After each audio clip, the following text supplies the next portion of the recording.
This short video provides an overview of Breakglass from RSM Partners, a solution that delivers essential Breakglass functionality for the IBM mainframe platform. Not only does Breakglass deliver a more secure solution, as fewer users need permanently elevated RACF privileges, it also improves access controls, as highly privileged user IDs can be kept in a revoked state.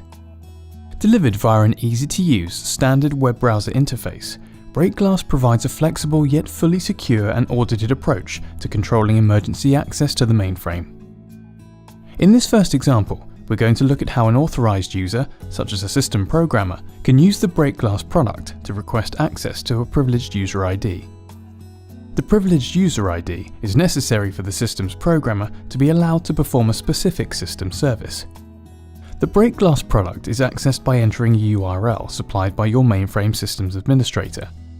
This URL is typically the hostname of your mainframe and the port on which the Breakglass product is running. Logging into Breakglass is easy. The system's programmer logs on using their normal RACF user ID and password. They're then presented with the RSM Security Server menu, from which they select the product they wish to use, in this case Breakglass. The Breakglass dashboard is displayed, showing the Breakglass projects they're authorized to access, as well as their current status. In this example, there's a project called Application Administration and a list of user IDs that have been created with extended privileges that allow specific tasks to be performed. In this case, the status of that user ID is currently ready, which means it's available for request. A brief description of the user ID is also displayed. Similarly, there's a system administration project with a different set of user IDs and a different set of privileges. They're also in ready state and show their own set of descriptions.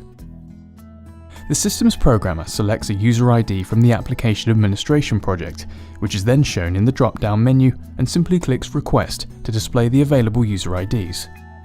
They then select the WebSphere administration user ID because they wish to update WebSphere. An entry panel is presented, requiring the user to enter a change ID representing the change being made and a brief description of what the change involves. In this instance, once the request is confirmed, no further authorization is required. They enter their normal RACF password followed by the password for the Breakglass user ID. This is a new password that only the system programmer requesting access will know. At this point, the user ID has now been assigned to this system's programmer, and as only they know the user ID password, nobody else can use this Breakglass user ID whilst it's assigned. The Breakglass user ID that's been assigned to the system's programmer will be automatically revoked and the password reset after a configurable amount of time, defaulting to 30 minutes. However, if the system's programmer has finished using this Breakglass user ID, they can release it back to the pool by simply clicking the X against the user ID. The system's programmer confirms they wish to release the user ID, and the user ID is returned to the pool in a ready state.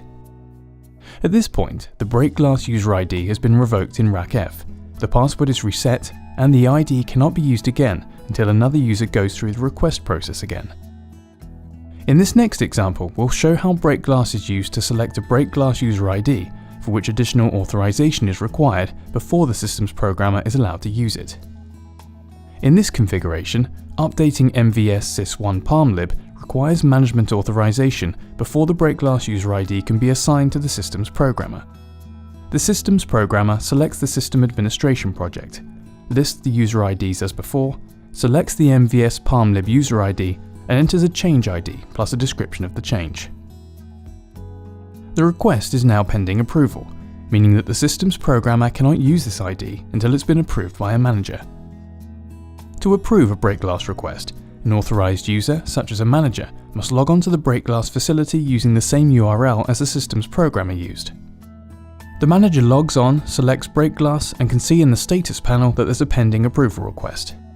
The manager selects the project, lists the user IDs, and clicks on the pending approval request. The manager is then presented with the status panel, showing the project, the requested user ID, the system's programmer who requested it, the date and time, the change ID, and a brief description of why the request has been made. If the manager is happy to approve this request, they enter their own RACF user password to approve the request. The status is updated to pending acceptance. This means the request has been submitted by the system's programmer, it's been approved by a manager, and it's now up to the system's programmer to accept this user ID and start work. We now return to the system's programmer screen, where they can see that their previously submitted request has been approved. The system's programmer returns to the project, lists the user IDs, and clicks on the user ID for which access was requested. The system's programmer is now presented with the panel seen in the first example, where they enter their normal RACF password and then a new password for the Breakglass user ID, to which only they have access. The privileged user ID is now in use by this system's programmer, and they can go ahead and update system palmlib. As before, when they've finished with the user ID, the system's programmer can click on the X to release the access, and the user ID is then released back into the pool. All Breakglass activity can be written to SMF in the form of specific SMF records, detailing Breakglass requests, authorizations, and the time that the user ID was assigned. Messages are also written to the MVS console, highlighting the Breakglass user ID assignments. In addition, the RSM Security Server maintains its own audit log.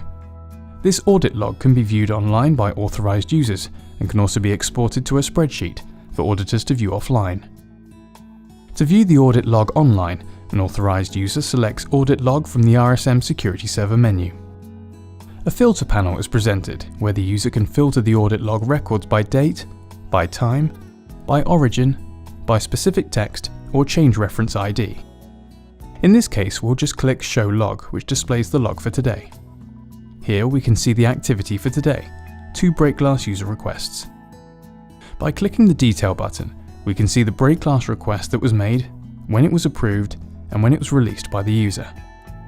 This provides a complete log of all activity on privileged Breakglass user IDs. So now we've seen how Breakglass provides a mainframe-specific solution for controlling emergency access. Easy to implement, Breakglass from RSM Partners provides both fast and easy access control in a flexible, secure, and fully audited framework.